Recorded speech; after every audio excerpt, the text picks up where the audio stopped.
Okay, good morning. Good morning, everyone. My name is Signe Ratso. I'm Deputy Director General of DG Research and Innovation. I can see that for the time being, we have 33 participants in this session. So I'm really would like to welcome you to this session, which is discussing how we can get citizens involved in EU missions. And why, namely, this topic?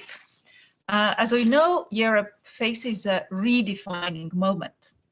There is an urgent need to jointly implement a recovery package, also anchored in actions to strengthen European resilience, develop a greener and more sustainable union.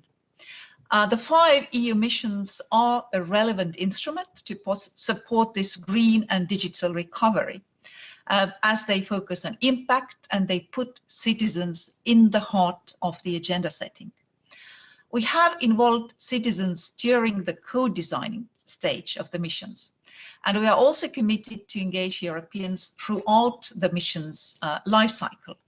And we really trust that this will be the way to ensure that EU actions deliver impactful results to the citizens, to local communities, and that they also deal with the questions which are close to the hearts of Europeans. What I'd like to highlight is that missions are cross-cutting. They are cross-cutting many different policies. Research and innovation is there to set the direction, but the implementation of specific missions will encompass many things. Changes in framework conditions, also dedicated financial instruments, incentives to behavioral change, new business models, and technological solutions, and so on and so forth. Missions can be a critical contribution to the interinstitutional process of the Conference of the Future of Europe. And also they are a successful case of citizen engagement for impactful policy definition, also for delivering the European Green Deal and the Beating Cancer Action Plan. The Commission has now confirmed that all 5 proposed missions, the missions proposed by the Commission, and based on the work of the mission boards, which also involved co-creation sessions in several member states, in several regions. And this is something that you will also hear from the panelists this morning.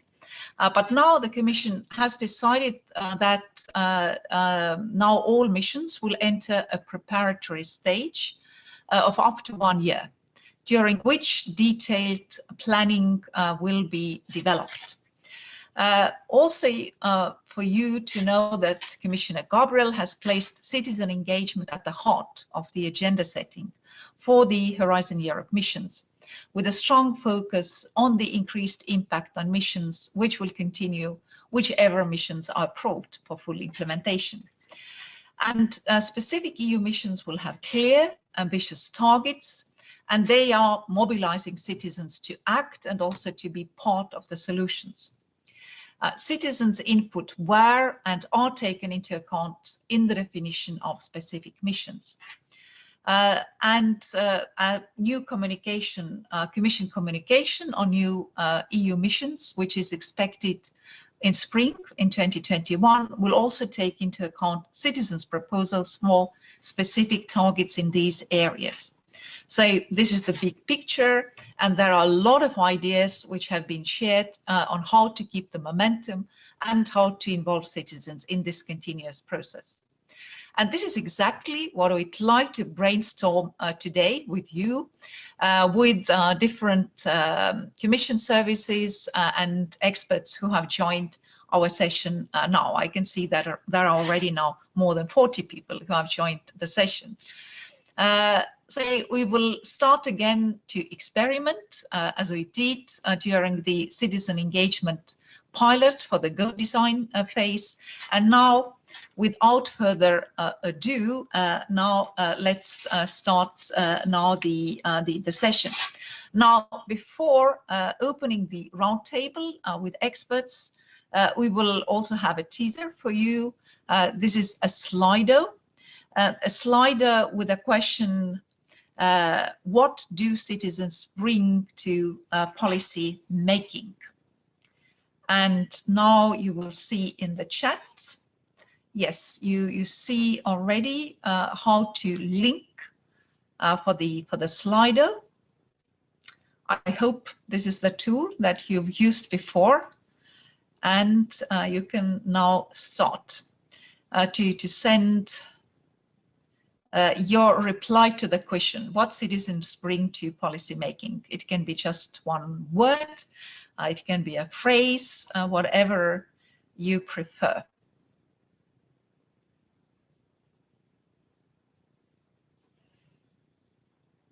Yes, I see that they are coming. Yeah, new idea seems to be the most popular one. Creativity as well.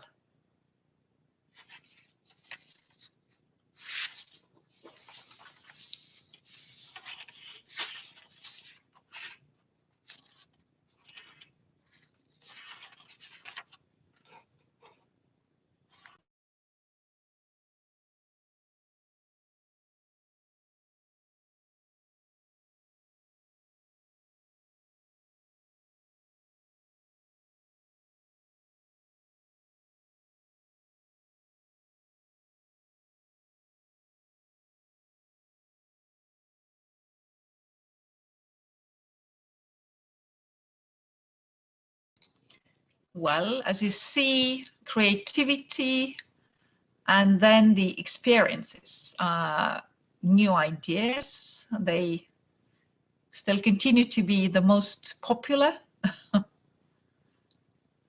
But there are also many other ideas, relevance, not holding back by obligations, local actions, perspectives, yeah, reality check, perspectives, creativity, experience on the ground.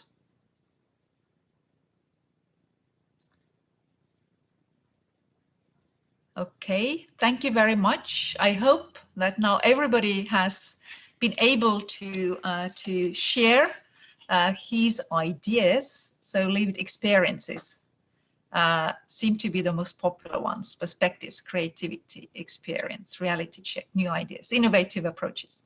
Now, about reality check and how this was used in at the period of the first stage, namely when the mission boards consulted very widely with all kinds of stakeholders, including citizens, was the period from June to September.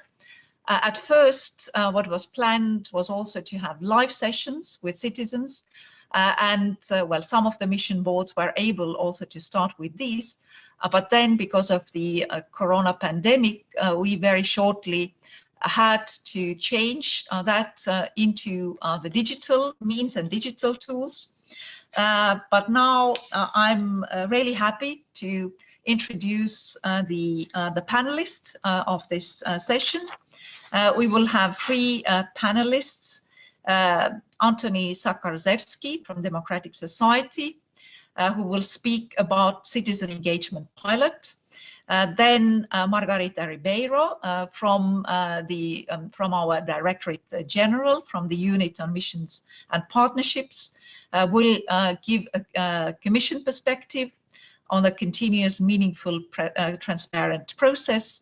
And then Yves Mathieu from Missions Publiques will speak about digital citizens' assemblies.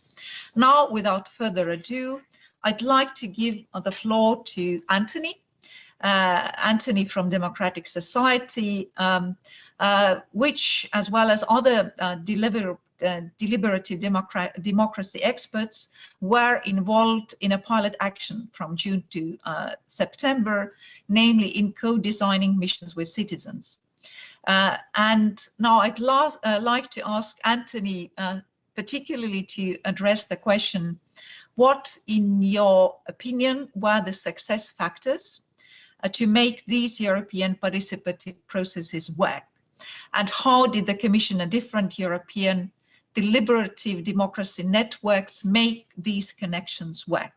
And how much, in your view, can this be a model for the future? So now, floor to Anthony, please.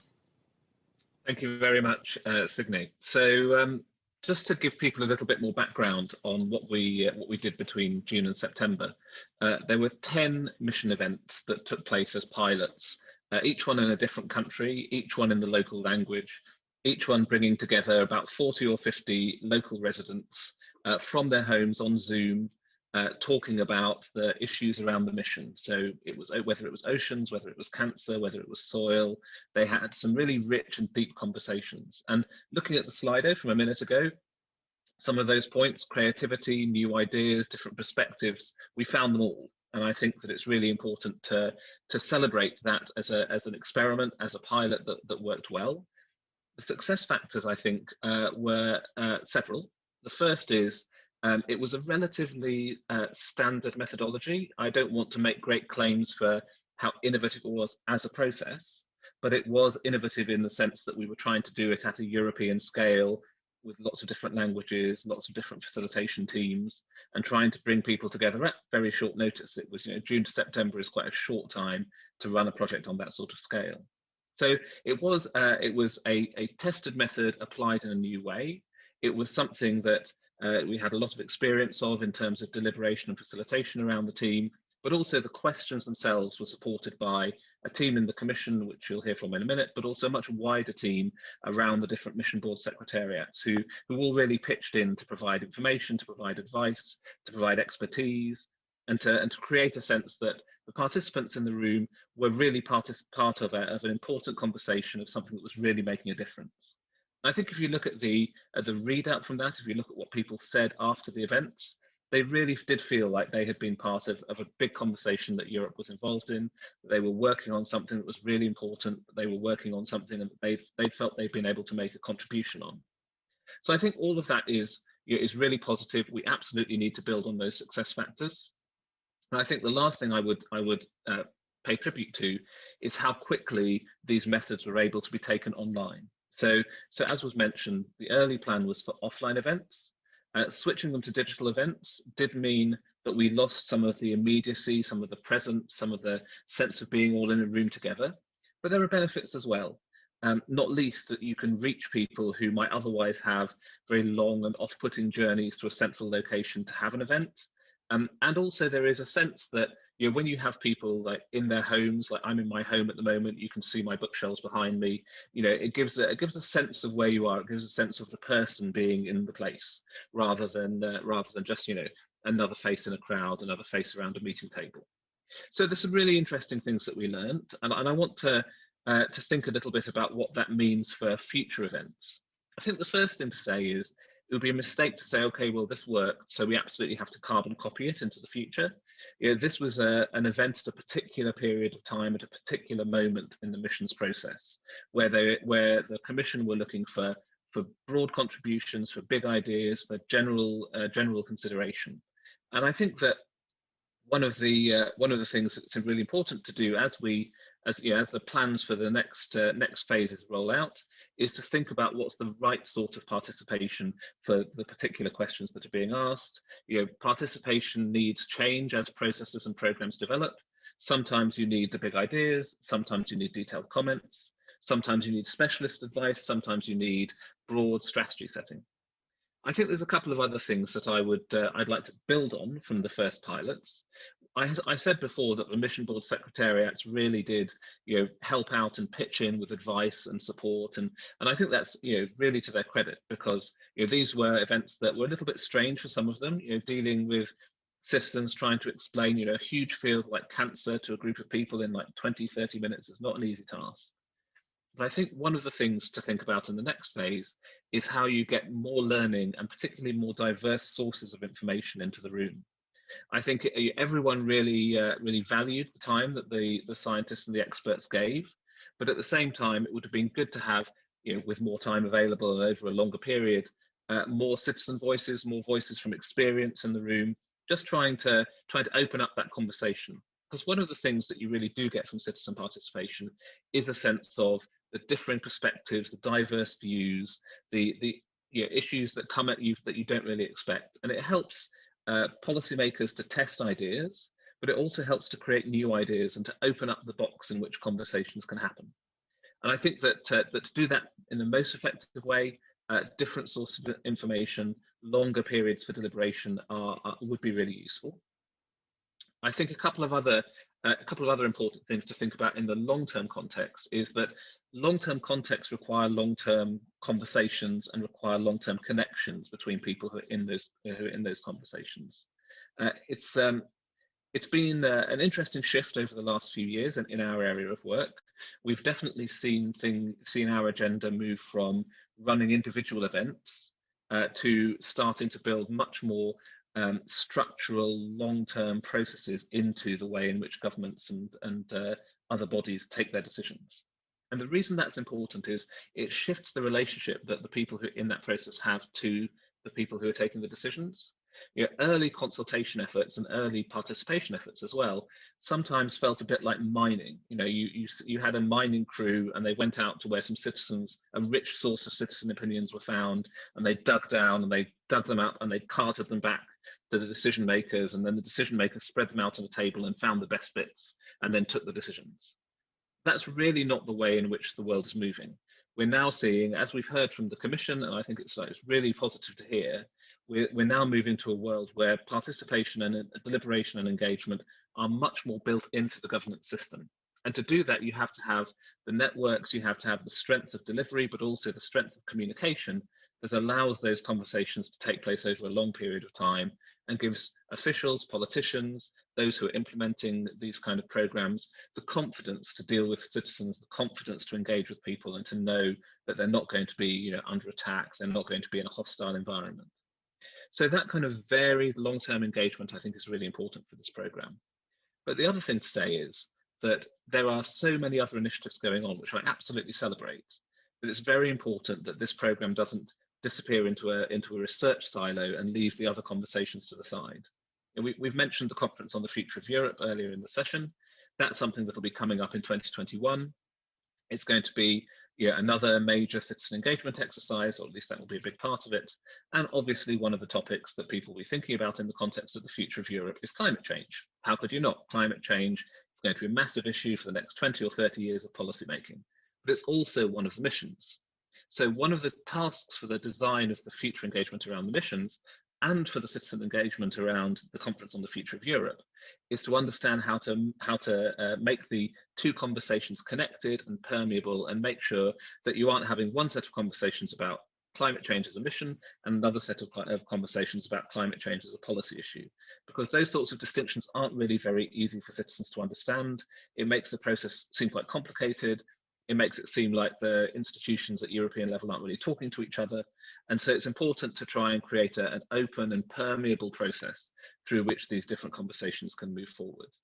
And in that context, it is about thinking of the practical elements of some of this. We were very well supported by all of the team around this process, but at the same time, we required our networks. We needed to find people who were going to be able to host events in Hungary, who are going to be able to host events in Portugal. These networks are important, and there is definitely a sense that the longer term network building and the strengthening of the relationships between different players at ground level, between democratic designers and democratic participation organizations like mine and like Eve's, they're really important to try and keep those connections going. And I really am delighted to see that in the current set of Green Deal calls under Horizon 2020, there is some specific thinking and specific support for those kind of networks of participation, because they will be really important in the years to come. And I think that to conclude my remarks and let others pick up the story, I think that the pilots have been an example that shows what you can do quickly in a short space of time when you are trying to innovate. But as this process goes on, if we're serious about involving citizens in every stage of these missions, and in the design, in the commissioning of research and delivery of research, we do need to think about what capacity is in the Commission and in the other parts of the European system, what ability there is to connect up citizens and to keep them involved in the conversation over the long term, and also what methods and models we need to innovate, what approaches we need to take that are both social and technical to build those long-term conversations that can really make a difference to people's feeling of connection with the European project and their sense of belonging to this broader community of science. Thanks very much. Well, many thanks, Anthony. And as you said, really, these have been pilots. These have been pilots to innovate and experiment, namely the different methods of citizen engagement, namely for the missions. But as you said, also the lessons learned and the success factors that you've underlined, that this is something that should take place for longer periods. That's why we also planned it for the whole cycle of the missions. That these would be also desirably longer connections, longer engagement. That actually it's advised to be inbuilt in the governmental system, and also then the linkages between the missions and the policy area, such as the climate change. And I'm happy to say that also for the Climate Pact, citizen engagement would be very important path. But certainly, as you say, it's crucial then to bring these two together. Now I have the pleasure to invite the next speaker of the panel, Margarita, who, as I mentioned, has been very closely connected in the whole process on the Commission side, coming from the Missions and Partnerships unit. And Margarita, now that's your turn to describe how you can describe the path and also a more provocative question, perhaps. Why does the Commission or policymakers in general need to involve citizens, and how would you see the next steps? Please, Margarita, over to you. Thank you, Signe. Well, from our side, I think that it was quite visible that from the Slido, what the Commission and other policymakers can take out of these processes is actually a reality check. So it is crucial that we start to increase transparency in what we do, that the citizens trust the European institutions, and that these are closer to them when decisions are made, that they feel that they have taken part of that process.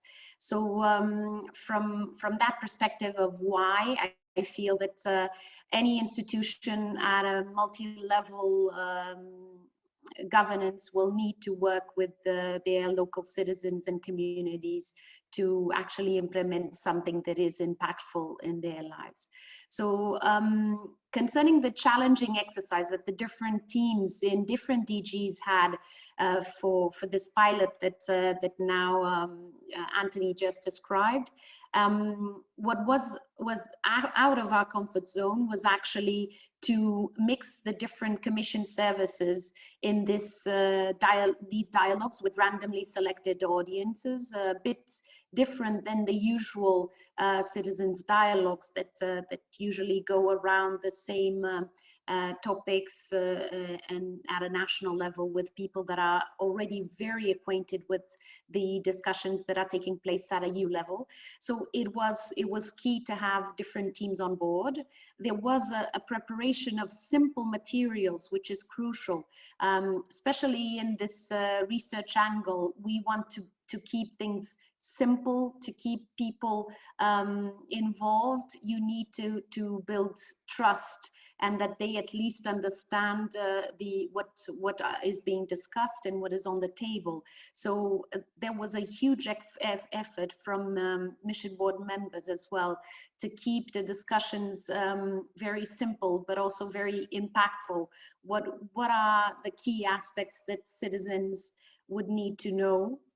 And actually, what are the areas that might have missed the experts. So in the outcomes, you could see that there are different angles that were brought in by citizens that the mission boards didn't take into account in the beginning when they launched their first drafts of the report. So it is quite, it was an intense process, but it was quite reassuring to see that the Commission staff is also available and actually looking forward to go into these processes and to open up and listen, which is something that that sometimes we are too inward looking, and it's more difficult to launch. So to launch a continuous process that we feel that it will be meaningful and that this will be embedded in all the on the policy cycle of the missions is also something that I think that brought some trust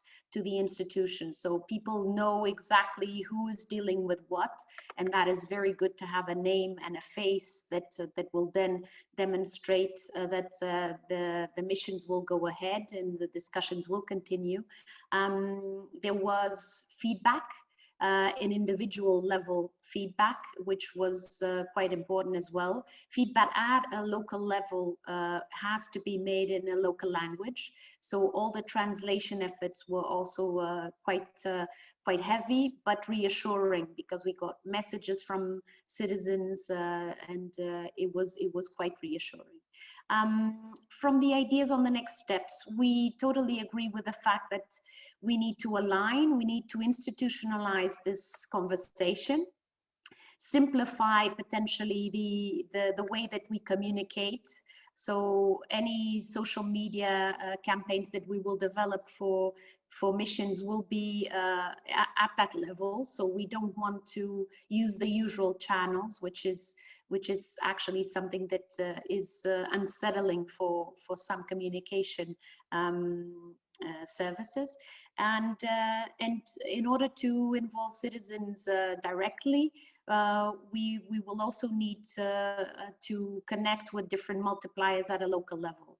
And this is something that we will need to structure with the different DGs involved in order to associate this mission process to other processes inside the Commission, as Anthony and Signy were referring to, DG Klima, which is totally involved in our process, and DG Mare for the oceans, and all the other DGs for the cities movements as well, like DG Move and Air, etc. On the soil mission, it was also very reassuring that it was Agri that took the floor and developed the specificities on these intense dialogues that took place during summer. So ownership between the different services is important, and institutionalizing this digital platforms or whatever that the Commission can put in place for the Conference on the Future of Europe is also something that we will definitely look into. So now the next steps, I would say, and to finish, I would say that we need to drop this process from a European perspective into a local action. How can we mobilize the citizens to continue to act and to be mobilized to find the same angles to tackle these challenges that will be identified. As for the first stage, we were quite lucky to have these intense discussions that helped us co-design these targets.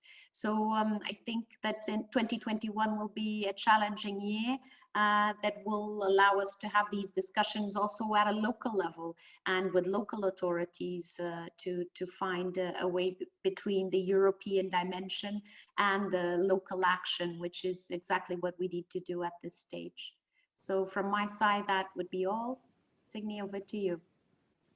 Well, many thanks. I'm really glad to see that all the panelists are really sticking to the time. So, among other things, just to perhaps to repeat some of the issues, Margarita, that you highlighted, namely as the experience also for the Commission, that it has been a reality check transparency, building trust, which we certainly need, but also that the discussions were at a simple level, so that really meaningful to the citizens, but at the same time impactful.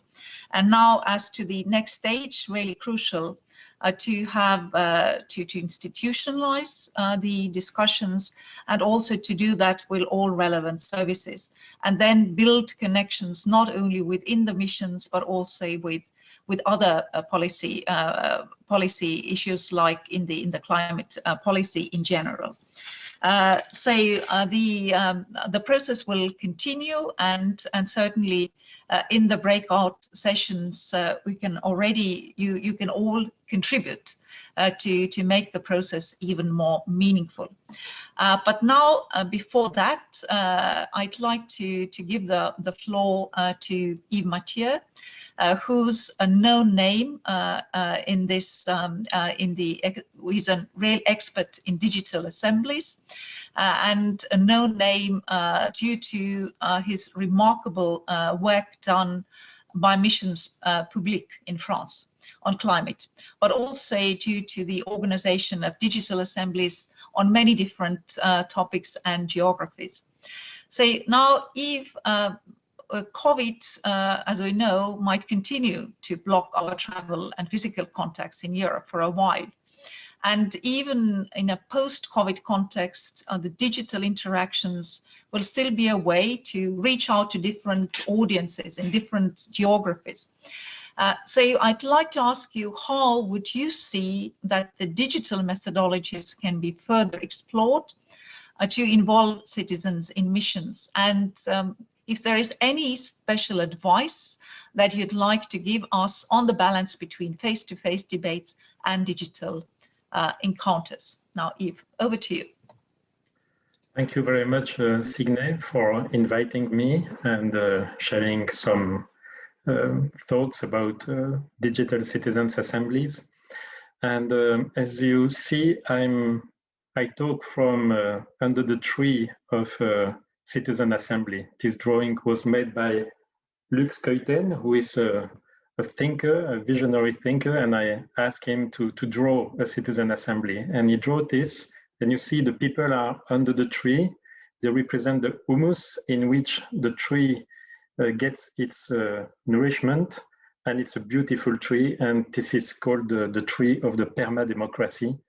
And this is what we are building together. It's a stronger democracy where everyone has a voice and that is nourished by the voice of everyone. And it's very important to consider this in citizens' assemblies. And so before we talk about digital citizens' assemblies and I answer your questions, let me just frame what is a citizen assembly.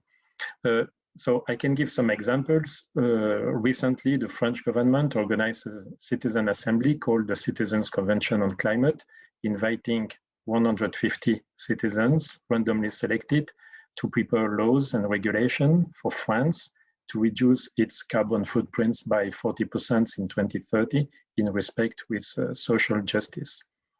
A bit before that, the European Commission, with the support of the Economic and Social Committee, did organize a citizen assembly with 100 citizens randomly selected, coming from 27 countries, and they were invited to answer to one question, which was, what should be the question to ask to European citizens about the future of Europe?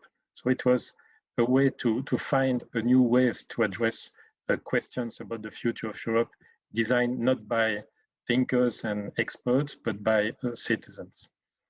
So when we talk about citizens' assemblies, there are 5 fundamental characteristics. The first one is that there is a mandate.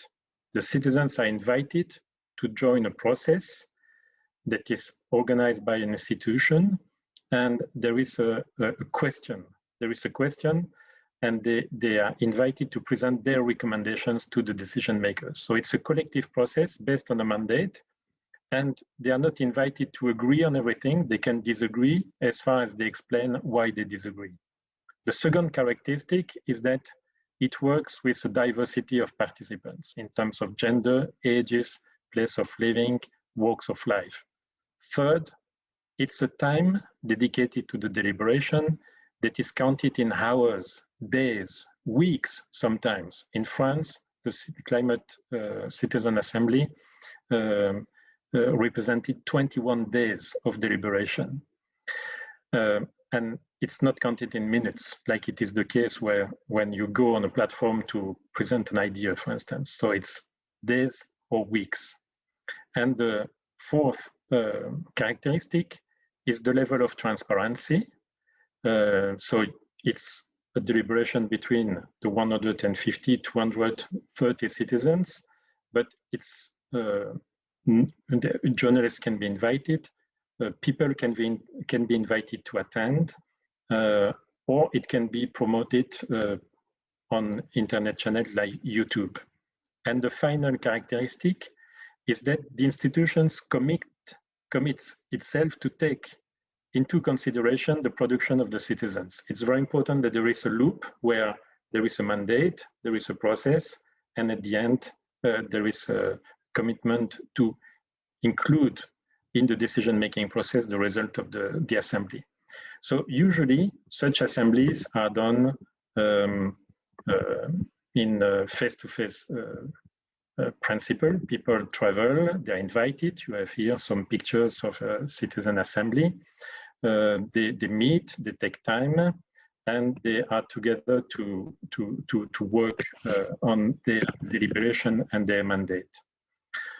So when we talk about digital citizen assembly, people do not travel, they do not meet, and in that case, it's another process, let's say. And the question is, does it work? So we know that it works when people meet in face-to-face. Does it work when the people are in a digital citizen assembly? So the answer is yes, but, and I'm going to share you some lessons of what happened in the last year, where everybody was forced to digitalize citizens assembly to make them happen. Otherwise, we would not have had the possibility to do them. And I'm going to share you some lessons and point of attentions. One of the principles of the Citizens Assembly, I mentioned 5 characteristics, and there is something very important, which is that that kind of assemblies works when there is diversity and when there is trust.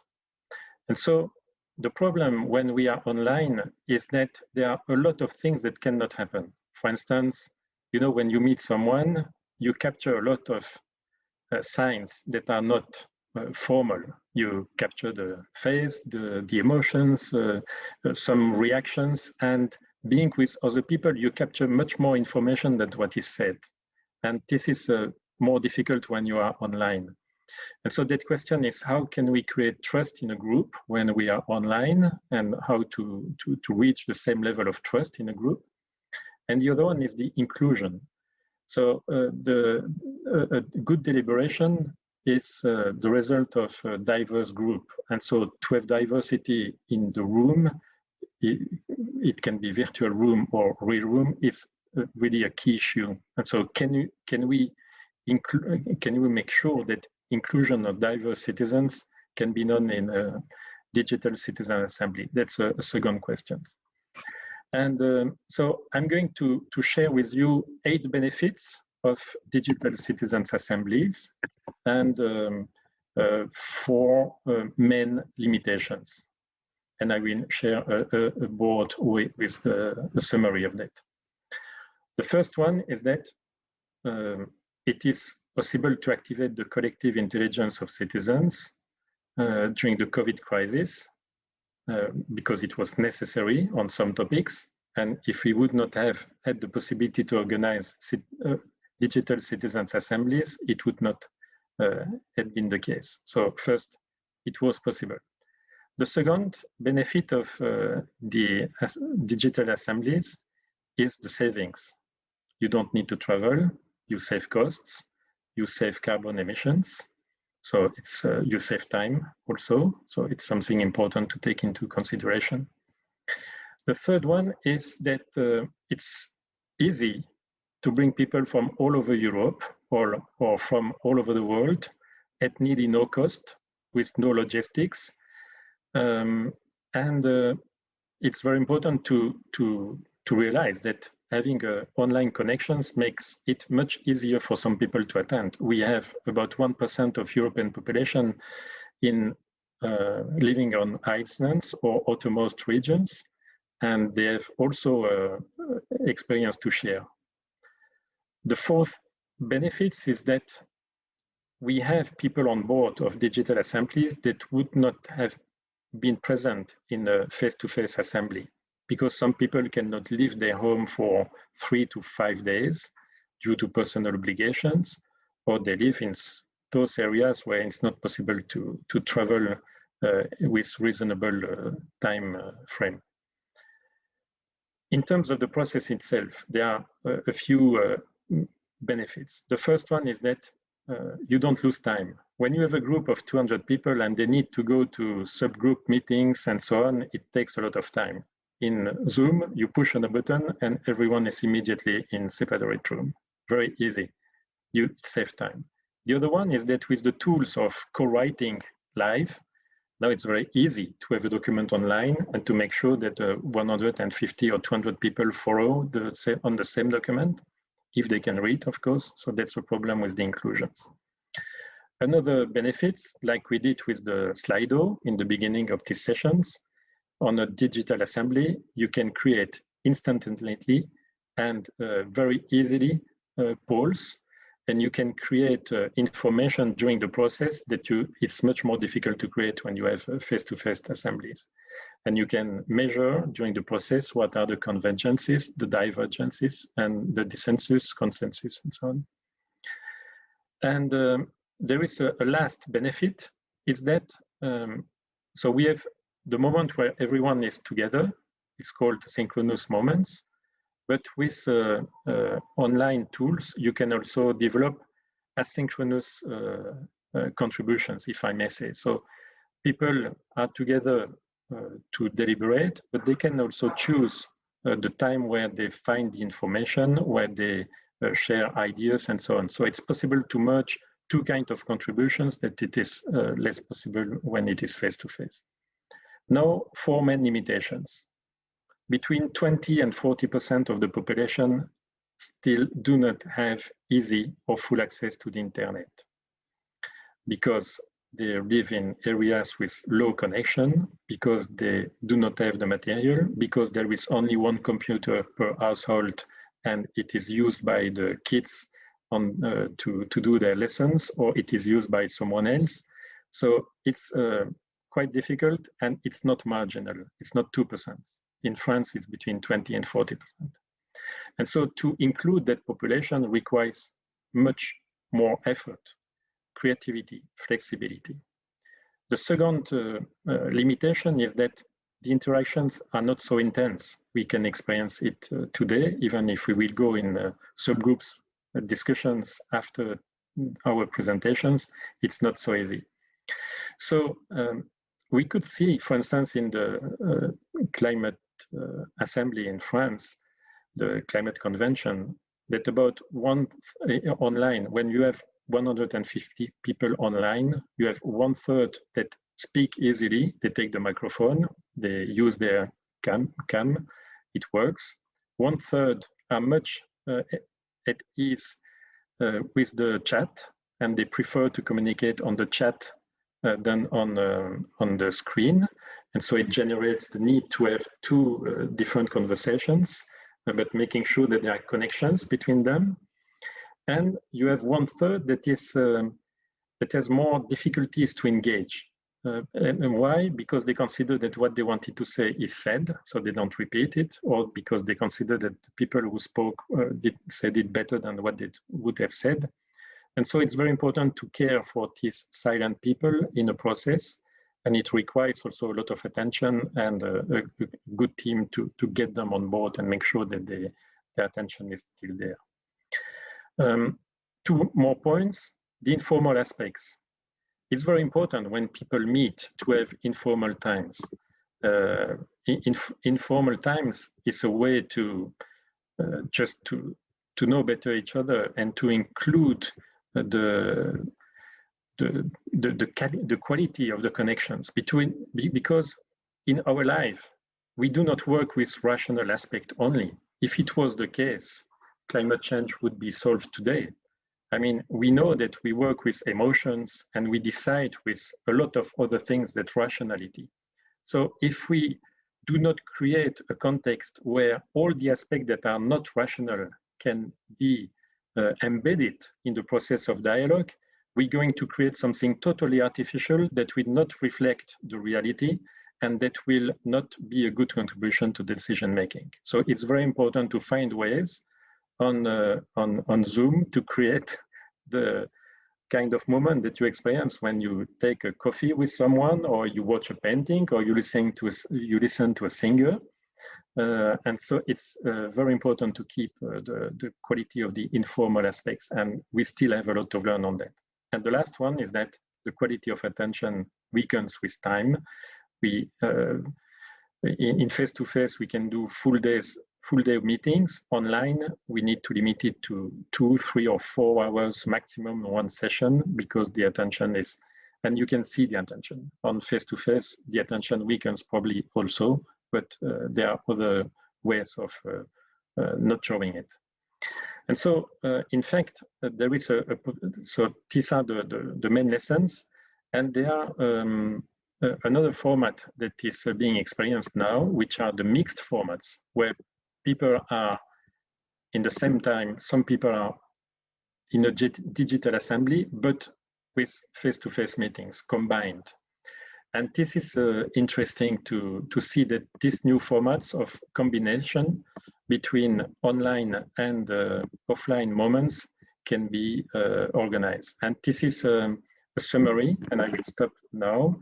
This is a summary of some of the main dimensions that we see in the 3 formats. So you have the, just to make sure, Anthony, you can see the slide? Okay, thank you. You have the column with face-to-face meeting assemblies, the online assemblies, and the mixed assemblies. And so you have here different dimensions that I mentioned during my talk now, about the interactions between people, the quality of attention, the inclusions of different kind of people, the synchronous versus asynchronous contributions, the quality of deliberation, the logistics, cost, flexibility, environment and respect of planetary boundaries, media coverage, open air process, internationalization. And when you have 3 green dots, that means that it's obvious, it's a competitive advantage of that formula. When it's an orange dot, it requires a lot of attention, and we need to invent and to be very creative in the design of the process. And when there is a red dot, it's clearly a disadvantage of the formula.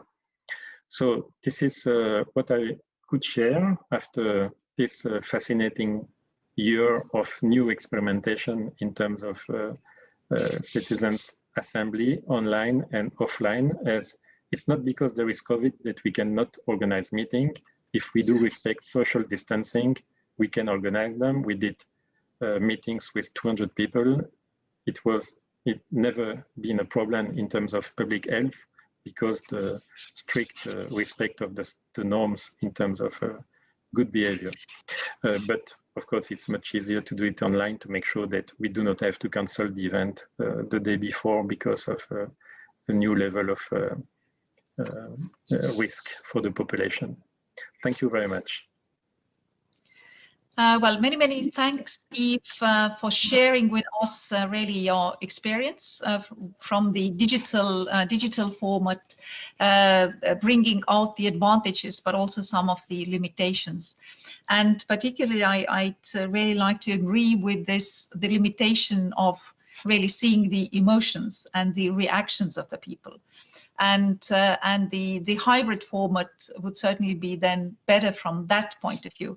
And I just wanted to mention one book that I'm currently reading. This is Daniel Coleman's book, Social Intelligence, which speaks about the science of human relationship.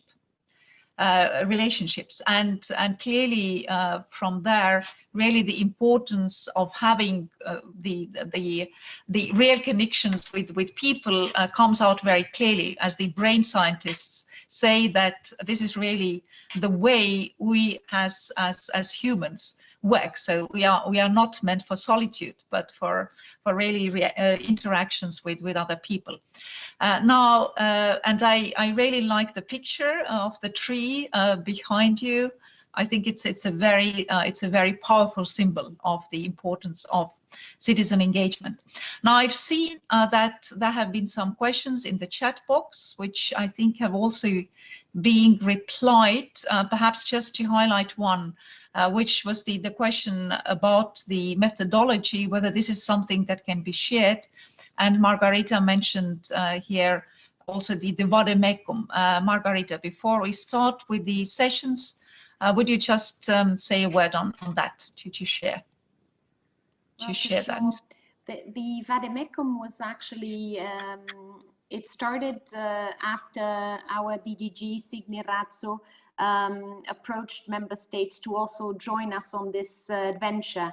And actually what they asked was that if we could share a kind of a standard methodology so that they could also take the actions at a local level. This took place in different shapes and forms, a bit different from what we had in the pilot with the random selected audience, etc. But it was a very nice effort to see that member states are on board for this. Some cities also did the same. We have the colleagues from cities will also be facilitating one of the tables. So it is important that we see that this was not an approach that we did by ourselves. We wanted to also show other stakeholders to launch these methodologies per se. The vademecum is of course available for member states, and we are now about to publish it in the missions webpage concerning the area that has a kind of a repository on what was done for citizen engagement. So stay connected and drop us a line if you want to know more. I will share with you the link so that you have all the info. Okay, many thanks, Margaret. I think it was an important point to make. And now I see that we have, well, still 50 participants with us. Now, at the next stage, we will have breakout groups, and there you can really also participate and take the floor, share our ideas, your ideas and your thoughts. That will be 8 breakout groups. So actually, this gives then an opportunity for everybody to speak up. And then we can see whether the rule of 1/3, 1/3, 1/3 will also apply to these interactions. Now this will be done automatically, so you will be guided to the breakout groups by the hosts of this session. And we have now, well, a bit more than 15 minutes for the groups to discuss, namely how to keep Europeans involved on the ground to implement the mission targets. What could be then the strategies, the key multipliers, also to bring it to the national, to the regional level, to engage also the young people, and how to mobilize citizens to take action in different fields. So these are the questions that you are going to discuss in the breakout groups, and then the hosts of the breakout groups then will report on the results, and the discussion will be left on the murals. But this you will learn from the hosts of your groups. Now it's the time now to join the groups.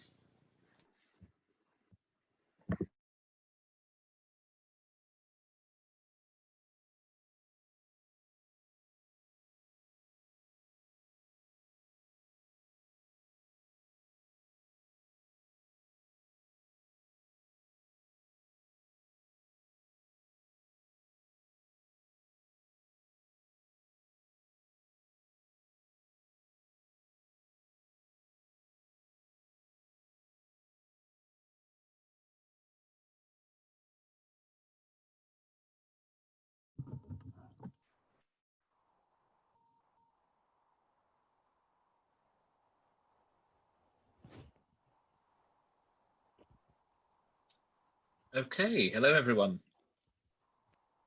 Thank you for joining. We've got about 20 minutes and I'm going to share my screen because there's two big questions that we've been asked to answer. And I think that way we will be able to, you'll be able to see me taking notes as you comment. Can everyone see that?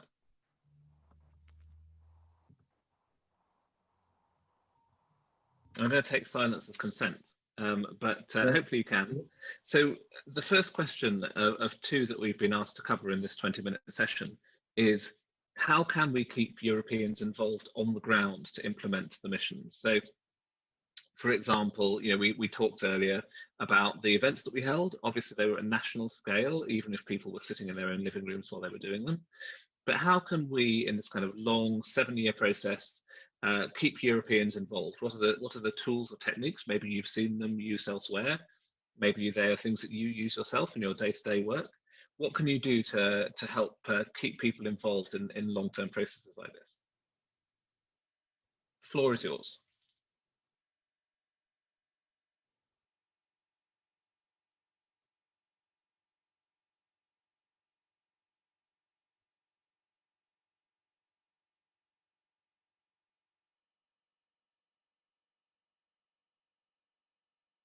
David. Hi, Anthony. A couple of observations, and forgive me because I didn't hear the very beginning of the session. I think one, I would wonder what sort of roles and remits citizens would have. Are they in any sense representing a grouping, an interest, an entity, and are they as individuals rather than as organizations? The second would be whether it's the same level of engagement as there was originally. Was that deemed too small or enough, or was the distribution appropriate? So what do we learn from the previous round of engagement? And then the third would be, I feel, about actually informing people about the missions. I think keeping people involved on the ground is clearly a good ambition, but I wonder if there is still a need for accompanying that, a profile raising campaign, and forgive me if there already is that, but I suspect that if we're looking for citizen engagement rather than institutional engagement, there would need to be some further raising of the profile. And the question in my mind would be on what to try and pin that and how to try to raise the significance of being involved. I'll stop. That's really helpful. Thank you very much. Would anyone else like to chip in? I think there's a couple of really good points there.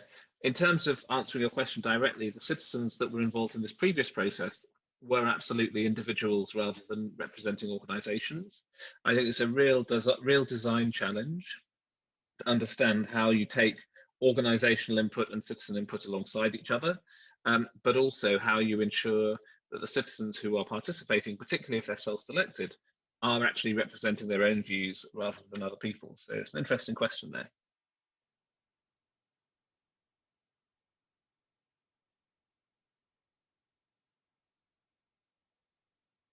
Would anyone else like to come in?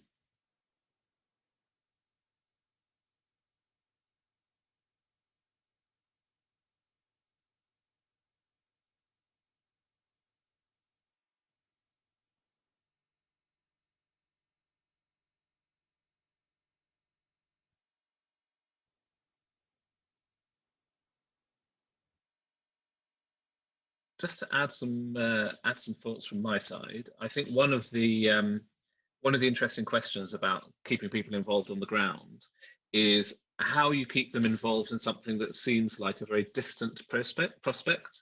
You know, the European level, yeah, for all it's kind of quite close if you're here in Brussels, it's quite close if you work on policy issues. It's quite distant for most people most of the time. And most people, of course, live their lives in local communities. Even I live my life in a local community, even though I'm in Brussels as a city. So thinking about that, what are the ways that people have seen that help connect up the local and the national and the European conversations? Are there good ideas out there, or is this something we're going to have to build for ourselves?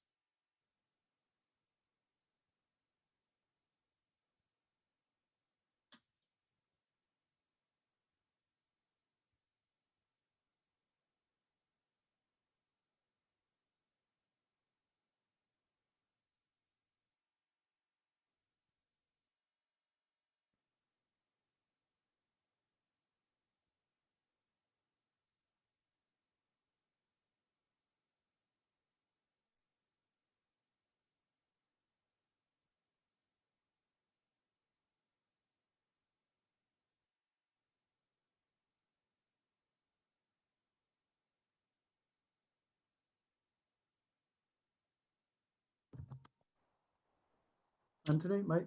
Yeah. Perhaps add in, David. forgive me and cut me off if somebody else is Please, identified go to ahead. speak. I put a couple of more thoughts in the chat. First of all, it was whether the previous round of engagement has had any feedback on whether people felt their involvement made a difference, in which case some of that might well influence the answer to your question, i.e. more face-to-face, more group. By face-to-face, I mean virtual, of course. More group discussion, more questionnaires. And the second, I just wonder whether the experiences of COVID might change some of the thinking of people. If I remember correctly, there's one of the missions is on cancer. So has any implications of people not going to get referrals to hospital or responding to ways in which they might have in the past, or if going for advice from a doctor as to whether there might have been an issue to do with cancer, if that has not happened in the sort of levels that have in previous years, does that change people's expectations and demands for the service going forward, and pent-up demand for having a say in how to catch up? That might not be a very positive way of looking at it, but it might change the dynamic and whether people feel that they want to have a say in how this should be done going forward, so that people are not left out on that type of mission. And similarly with the COP coming up at the end of this next calendar year, COP26, then climate change is, I'm sure, going to be even higher up the agenda. So that might be branded and described in a different way as to how people could even contribute to those global discussions in some fashion. So taking an opportunity is really what I'm flagging up here of someone else's significant efforts, to which I'm sure the Commission will make many as well. And would you, whoever you are, like to be part of that broad discussion next November in Glasgow? Okay, I'll stop. Yeah, that's great. Thank you. Anyone else want to chip in on this?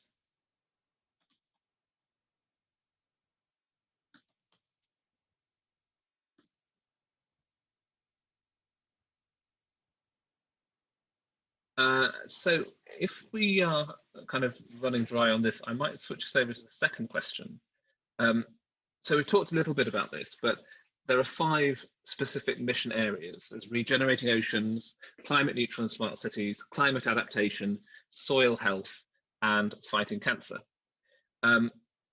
Do we have like more mission specific thoughts about how to mobilize citizens and mobilize citizens to act as well as to participate? Because one of the things that's really important about this this work is that we aren't just trying to have a kind of discussion that doesn't really lead anywhere.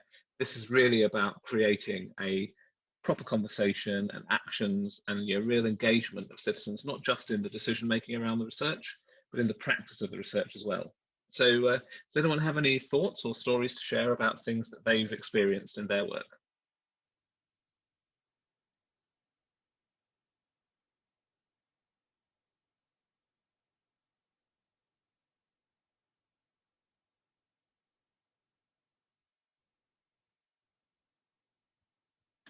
One thing I might add just to start is that city level conversations can be very practical. and I think that making the link into theory is quite important. So, for example, we ran one of these events. Well, one of our partner organisations ran one of the events on cities in Le Havre, and we got a really excellent set of recommendations about what should happen in Le Havre. But it was, very relevant in that local context, but perhaps a little less relevant on the European scale policy setting context. So I think the question for me is like drawing that boundary line. How do you make these processes local enough that people can feel they're really involved, that they really make a difference, but general enough that a policymaker sitting in, Brussels or in the European Parliament or even in a national government can take it and use it as a starting point for a national or European discussion? So any thoughts on that would be very, very welcome.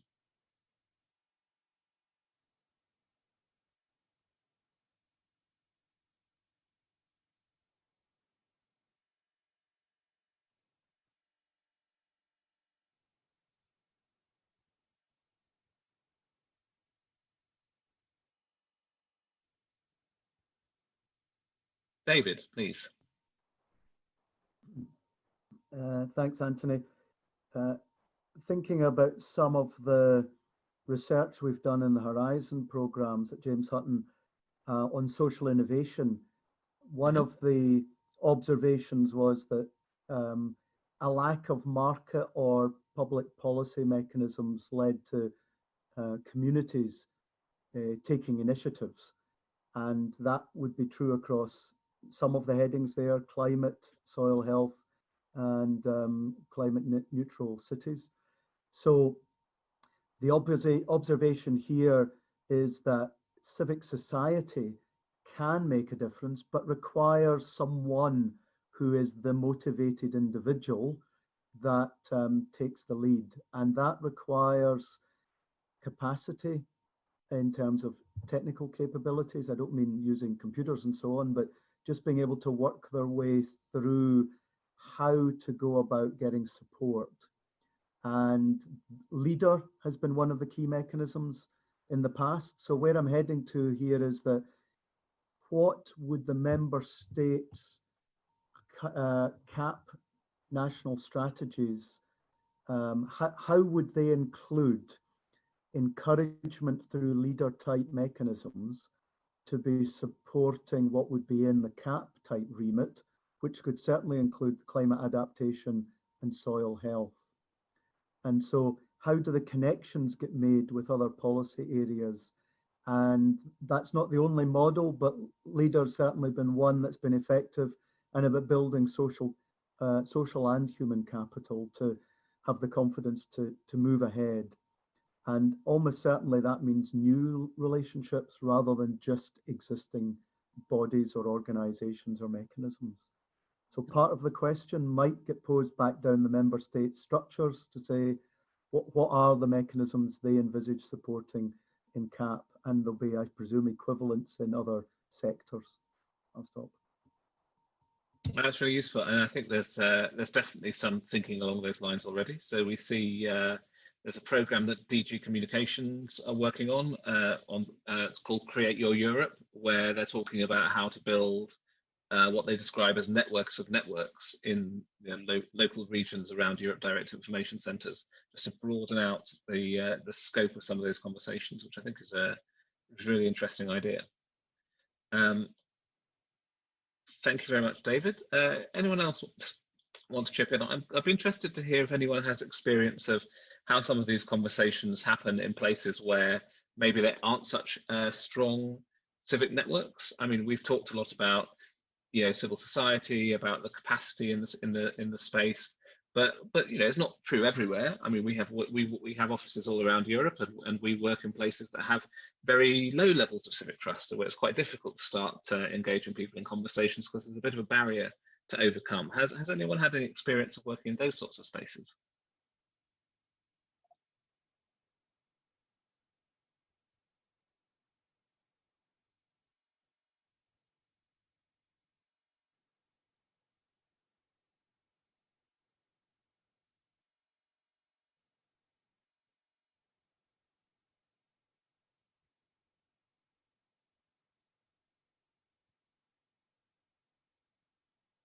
I think one of the reflections that I would make in terms of doing that is that a lot of the strength that you find in these networks comes from a sort of peer-to-peer relationship.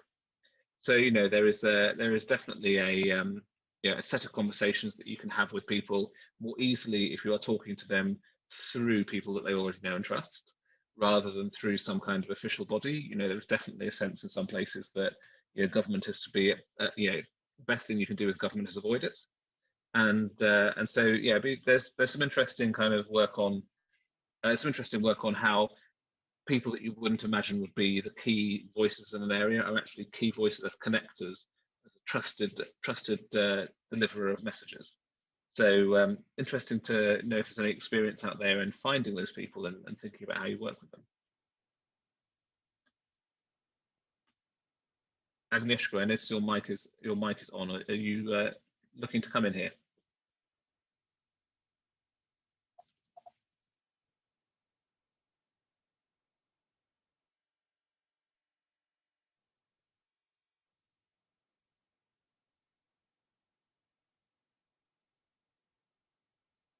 Yeah, David's saying in the chat here that in farming in rural areas, the trust of a farmer and another farmer is often higher than that of other actors, which I have absolutely had experience of working in my early days on rural policy in the UK.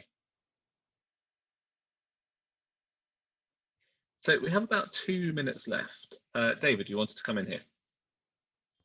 So I was also just going to, thank you, I was just going to observe that in urban areas, we found similar when thinking about the planning of urban green spaces and how people can use parks in different ways.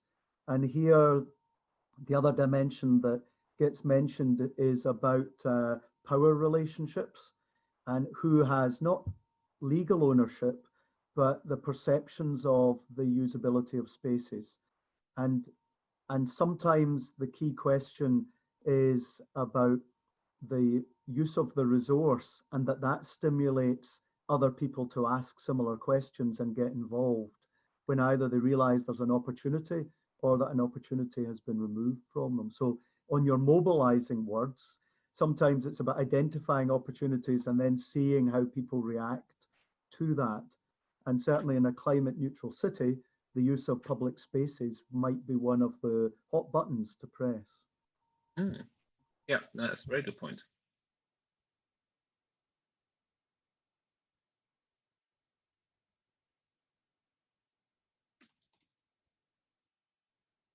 I think the use of public space actually is a really fascinating question, not least because it's one of those areas where citizens feel very ready to participate. So we've run various processes where you have a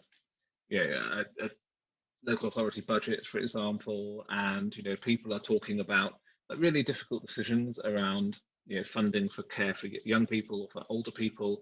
And a lot of the time they will say, well, I don't really feel able to to express an opinion. I don't really want people to take my voice on board on this because I don't have the experience of working in those situations or living in those situations. So, just like leave me out of the conversation. As soon as it comes to anything to do with public space, public realm, absolutely everyone feels that they have a contribution to make. It's something that everyone shares. It's something that everyone feels that they are part of. So yeah, I think that's a really interesting point and definitely a real motivator.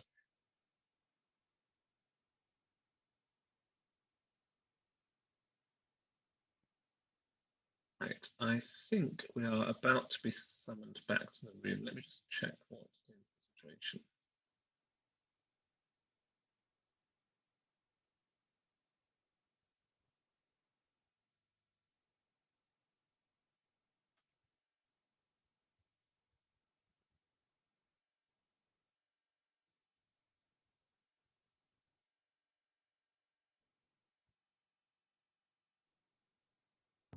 One other quick comment, Anthony, before we're cut out.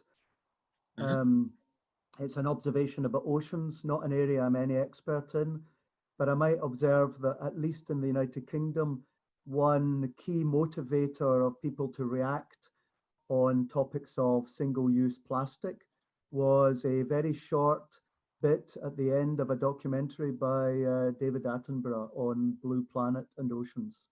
And that 1 5-minute part of a broadcast showing the gathering of plastics in the oceans has been at least credited with triggering all sorts of public policy and, importantly, citizen behavioral change. No longer using plastic bags in supermarkets, for instance. So what is the equivalent of that Attenborough moment, if I could use that phrase, not just for oceans, but for the other topics? Who's the global champion that one might look to for that type of impact? At least that was in the UK's experience, I would say. Yeah. Interesting. I mean, do people elsewhere have those kind of big champions? I know that the kind of, I think it was in Poland, there was a big movement around fish and the sort of common fisheries policy and the environmental effects of that. And so yeah, it could be that we can maybe that it's a very cultural specific thing. So you have a particular person in France who works and a particular person in Spain who works, and like they don't work in each other's places. But yeah, it'd be interesting to think about who the ambassadors would be.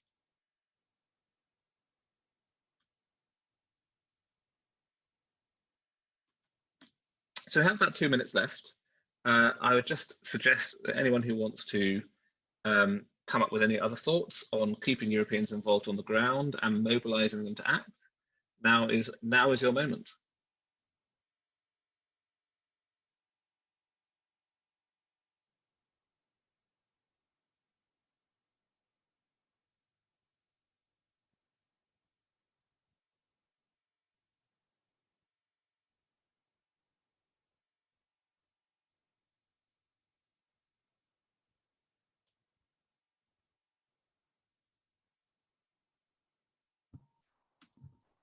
One quick comment before we cut off then is, it'd be interesting, and I've not done this, but to look at the videos that were submitted for the festival and see what mapping of those videos are onto the different missions. 2 that we contributed, one was on policy, one was on health related, not specifically cancer. But there's some examples that are live and real, and someone could do an exercise of mapping those 60, 65 onto the mission. Not all will map on, but that might be one source of data, actually. Okay, yeah, that's a really good point. I think that's a fantastic idea, actually. I will mention it. In fact, I see we have a couple of people in the group who might be able to do something with that. So I see other groups are coming back, and so thank you very much for listening in. Thank you for your contributions, and thank you for being here as well. I hope the rest of the session is as interesting as this conversation has been. Thank you very much.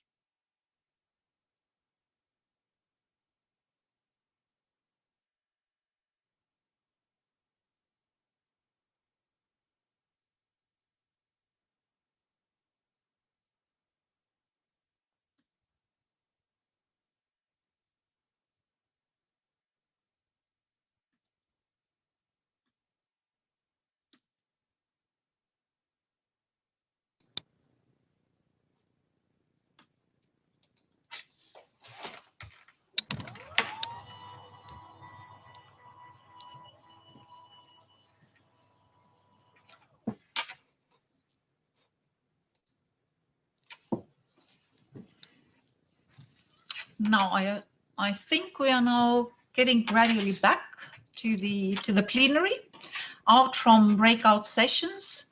As well, when we started the breakout sessions, I think this 1/3 effect that Yves described us in his presentation worked, because roughly 1/3 of the people then left. But I guess that those who remained in the breakout rooms were really active and shared their ideas. So now it's high time to listen from the hosts of these breakout sessions. What were the ideas shared in your breakout groups in reply to the questions that we put for discussion. And because we had few people, then in the end we had 5 breakout groups, then co-hosted by Kelly, Anthony, Oana, Joanna, and Marta. And now I'd like to give the floor to you one by one, as we have, just 10 minutes before the end. Then please use no more than 2 minutes, as there are 5 of you. So without further ado, I'd like to give the floor to Kelly. So Kelly, over to you. Wonderful, thank you very much. So I'm going to share my screen just now to show the board as requested. So we actually flipped the questions round and we started with number 2, and there were 2 counter questions posed. So for how to mobilise citizens to act differently in different fields at the local level, there was the question of how can we ensure government engagement and facilitating citizen engagement continues and is present, and we touched on the recent experience of COVID and how difficult that has been in some cases. And the other question was how can we ensure that government buy-in is there in the missions, and that's a consistent thing. So there was certainly a sense that we needed some continuous and proactive engagement with the government from the Commission and from board members too. There was also then discussion for question 2 around the connection from the lower to the higher, so from the grassroots to the government. And how does government connect with citizen-led initiatives? We've seen lots of stuff happening. There was someone in our group from Belgrade where there's been a lot of kind of citizen-led initiative happening on the ground. How do you connect with that? And climate is an issue, a topical issue where there's a lot of citizen-led movement at the moment. So initiatives may not always happen from the government, but the government may need to get on board and you need to find ways to connect. There was also a point made that topics that people are involved with need to make an impact and a difference on their lives. If you want to mobilise people, make it relevant to them and ensure it's relevant to them. Going local can help. People can find more trust. They might be more willing to open up and to take part. It's harder when you're doing that from the European to the local level. So there's something to think about there, I think, about who's involved at the local level and facilitating processes. So going from the local to the wider. So just coming down now to question 1, how to keep Europeans involved in the ground to implement the missions. There was a point about the need to pay more attention using language that's understandable and that will capture the intention of citizens to participate. A lot of these processes we're dealing with quite difficult concepts, difficult language. So again, we just need to pay real attention to that, make it connect with people, allow some of that emotional relationship to come in. So yeah, give that careful thought. And then just the final couple of points, I'll take 10 seconds. So hard to involve people, you just need to be really persistent. You need to get out there sometimes, you need to be out there literally on the ground. And I think that connects nicely back to that point about going local and ensuring there's connection there. Okay, many thanks, Kelly. Now over to Anthony. Thank you very much. Let me just quickly share my screen as well. So we had a discussion that looked at some very practical examples. So we talked about the practical consequences of COVID, for example.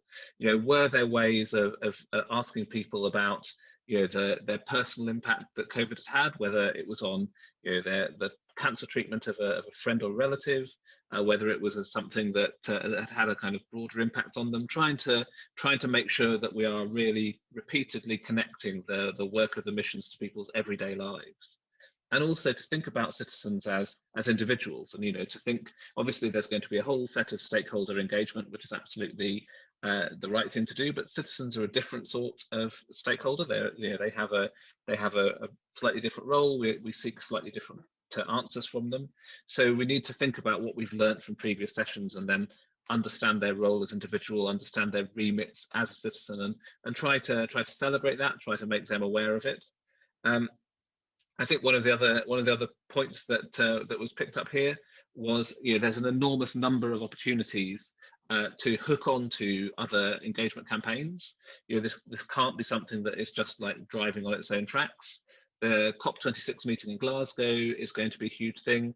Can we hook some of these conversations into that? Can we say be part of the conversation that world leaders will be at? Are there ways in which we can make valuable the access and the influence that these conversations will have without overclaiming, without making promises that we're not going to be able to keep? On the second part, on mobilizing citizens, We talked about lots and lots of different things here. I'm going to try and pick up a couple of key ones. It would be worth, someone said, mapping all the different videos that were suggested for the festival, and you'll see that there are all sorts of videos, including some from the organisations in this conversation, about the work that they've done. What can we find out from them? Are they a useful source of information in themselves? Who are the people who can be trusted to deliver messages? So sometimes that's like a big name, like David Attenborough in the UK, who can really change the discussion around plastics by doing a TV program about it. But sometimes it's much more local and much more personal. So if we're working on the ground, it's much more about the trusted delivery of messages, and maybe that's from a professional colleague, a farmer talking to a farmer. Maybe it's from a local activist.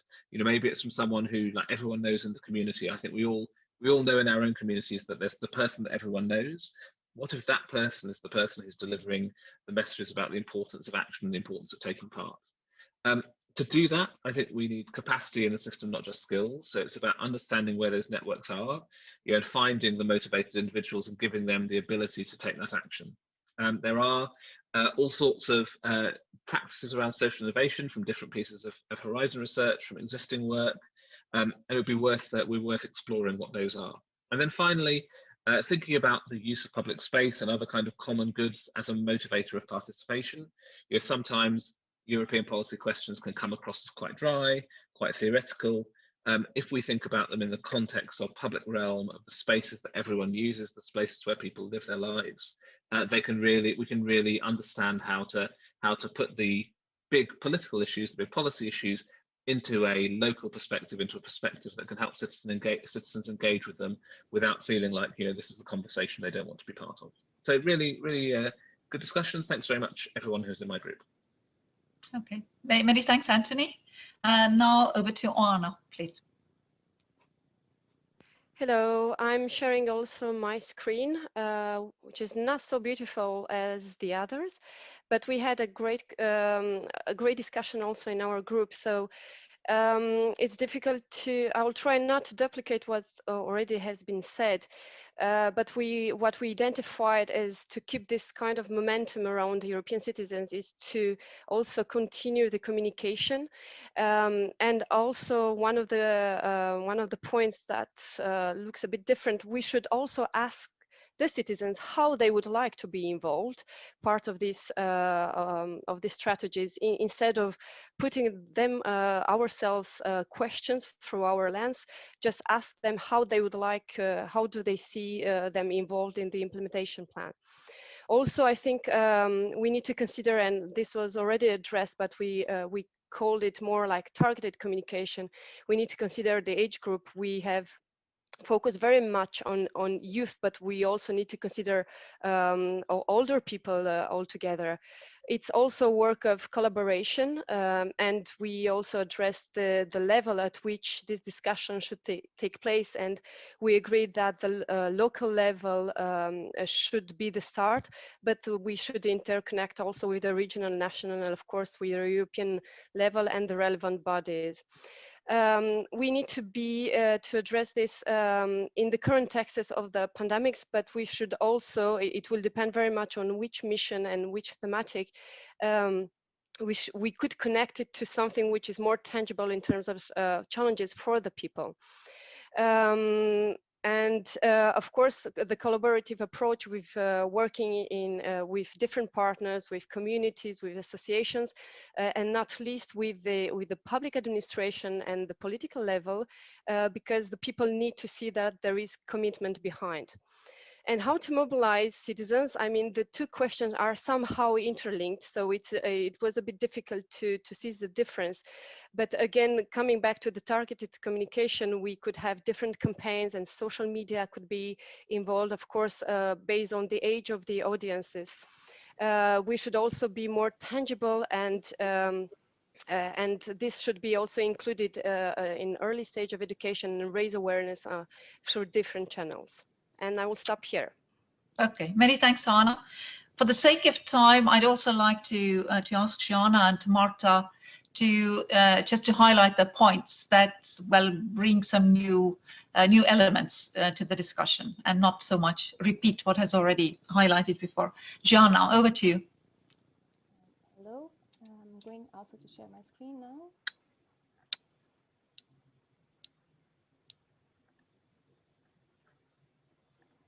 Just a confirmation. Can you see it now? Yes, we can. Great. So then maybe I will focus more on the second question. I think we have very specific contributions at local level, how indeed citizens can be involved. And I think overall the idea is that people together, when you have people together, they build a new ecosystem, new synergies that you don't have when people are just individuals. And there is a share of the missions can bring different partners together, the citizens, NGOs, researchers, politicians, and it's important to keep the conversations going a longer time, building in this way a specific ecosystem for the topic that is being discussed in the moment. And linked to this is the idea that also that this is made in process and starts in different phases, and first bases or first steps will always be related to building trust and having people meeting each other. And linked to that was also the contributions that emotional connections that people have.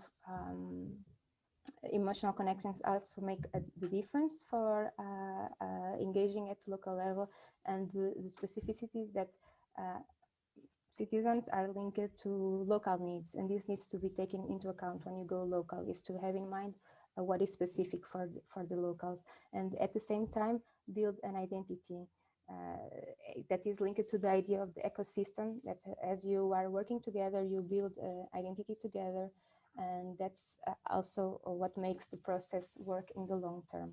And I think this is the contributions for this question that were highlighted, and I'll stop here then. Thank you.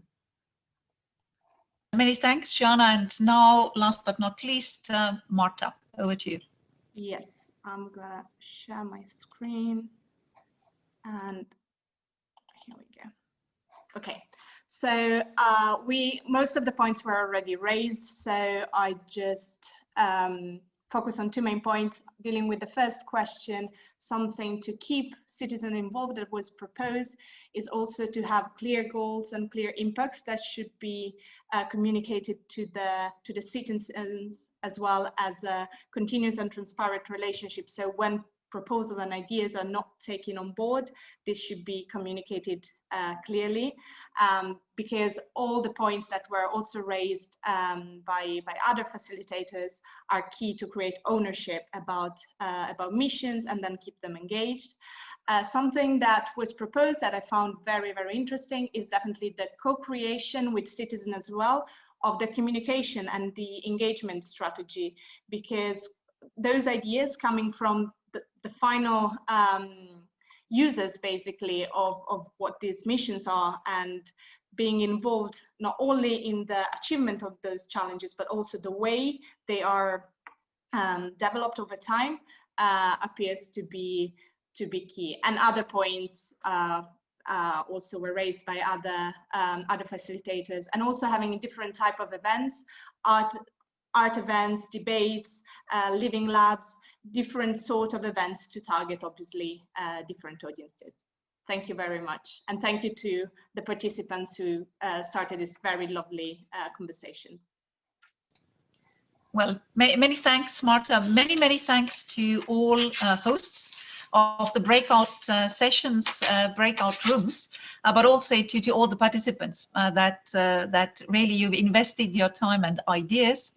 Now, as we are already over time, I do not make an attempt to conclude on the basis of all these ideas, but really these were the great ideas which will certainly be exploited in the next stage of missions and more broadly, I think, in citizen engagement in research and policy area in general, and also linking with other policy areas. So I I'm sure that we can then harvest well all these points on the murals and save them for future use. So many thanks to all of you.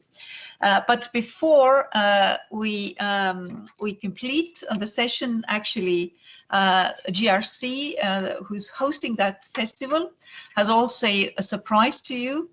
Namely, there will be now 2 videos about citizen engagement projects, which from the immense gallery that the festival is hosting. So just stay still a few minutes with us and enjoy the videos, and certainly then be sure to connect also to some other sessions of the festival. So many thanks. Hope to see you soon again. Bye-bye. Goodbye.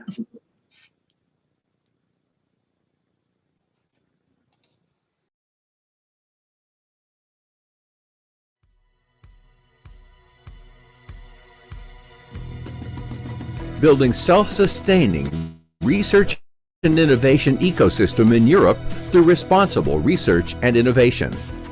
Why foresight with stakeholder engagement?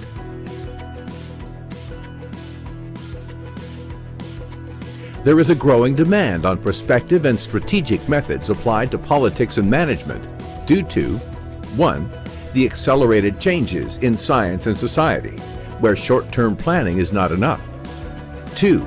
The increasing interdependence and international networking that surpasses the limits of traditional planning. 3.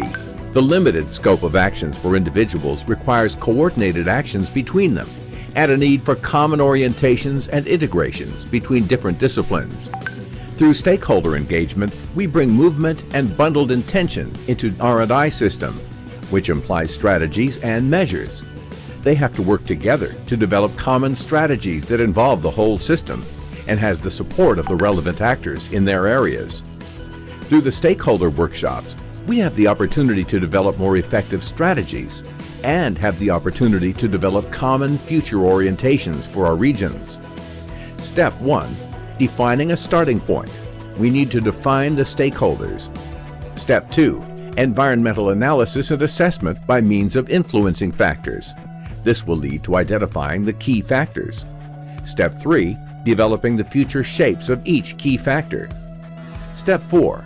Tracing consistent bundles of future shapes that will lead to the creation of the first scenarios. Step 5. Developing storylines. Step 6. Analyzing disruptive events for each scenario. Step 7. Deriving opportunities and risks. Step 8. Working out the consequences and measures that transfer into strategies. This process helps stakeholders to make important decisions, taking into consideration the real status of their regions by identifying the key factors, helping us build self-sustaining research and innovation ecosystems in Europe through responsible research and innovation.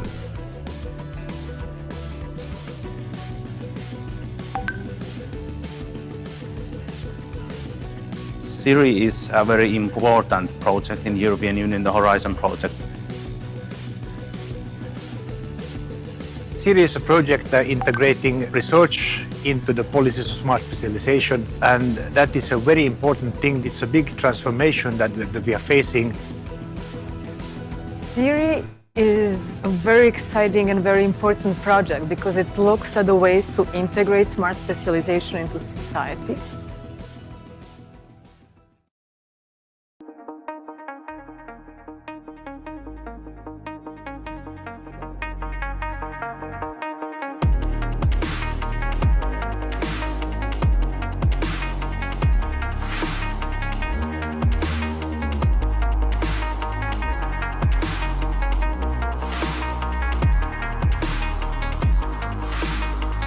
Pour moi, cette convention citoyenne, c'est une excellente initiative. C'est une première en région. Aujourd'hui, c'est important que la démocratie, que les citoyens s'engagent et qu'on écoute leurs paroles. Cette session, en fait, elle a permis à 100 citoyens qui ont été tirés au sort de faire des propositions pour l'avenir de la région.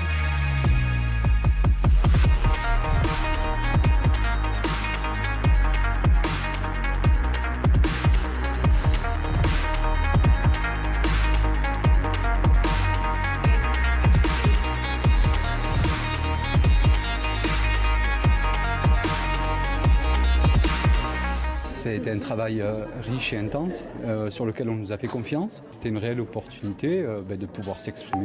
Ces 3 sessions, elles ont été vraiment lourdes mais riches en travail, en propositions. Au moment où on m'a annoncé que j'étais tiré au sort, je savais que ça serait de toute manière une expérience enrichissante et très intéressante. Et je pense que c'est la meilleure initiative que j'ai pu avoir de ma vie.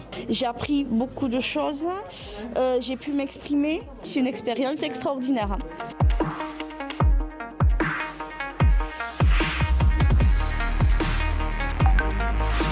J'ai échangé sur tous les thèmes au possible, que ce soit l'aménagement, l'écologie, le travail, l'emploi, l'éducation des enfants. Je ne me suis pas axée sur un seul thème, on va dire. Ce que j'attends de cette convention citoyenne, c'est qu'on puisse apporter des solutions pour justement avancer par rapport au problème de la reprise économique. J'espère sur des grandes problématiques comme comment s'alimenter mieux, comment ouvrir ces filières qui ne sont pas encore vraiment valorisées aujourd'hui. Politiquement parlant, je ne suis pas spécialement impliquée, mais je trouve que de cette manière-là, moi, ça me donne beaucoup plus envie de m'investir. L'espérance de voir leur réalisation est extrêmement forte. Moi, ça m'a apporté beaucoup de choses et j'espère que toutes les propositions vont aboutir.